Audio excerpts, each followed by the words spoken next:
సమ్మర్లో హైదరాబాద్ని చుట్టేయాలనుందా? ఎక్కువ ఖర్చు అవుతుందని ఫీల్ అవుతున్నారా? అయితే అలాంటి వారి కోసమే టూరిజం శాఖ కొత్త ప్యాకేజీని సిద్ధం చేసింది. కేవలం 380తో ఒక్క రోజులో సిటీని చుట్టేసే బంపర్ ఆఫర్ అందిస్తోంది. అదేంటో చూద్దాం.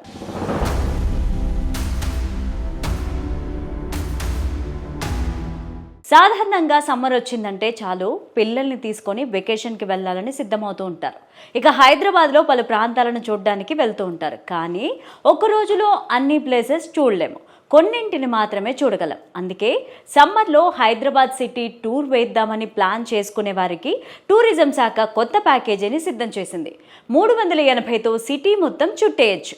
ఇందులో భాగంగా నాన్ ఏసీ బస్సుల్లో Birla Mandir, Chowmahalla palace, Charminar, Mecca Masjid, Lad Bazaar, shopping malls, Salar Jung museum, Purani Haveli, Qutb Shahi tombs, Nehru zoo park, Lumbini park చూడొచ్చు. నాన్ ఏసీలో పెద్దవారికి 380, చిన్న పిల్లలకు 300 టికెట్ ధర నిర్ణయించారు. ఏసీ బస్సులైతే పెద్దలకు 500, చిన్నపిల్లలకు 400 ఉంటుంది. ఆయా చోట్ల ఎంట్రీ టికెట్, ఫుడ్ ఖర్చులు టూరిస్టులే భరించాల్సి ఉంటుంది. వివరాలకు అధికారిక వెబ్సైట్ను సంప్రదించాలి.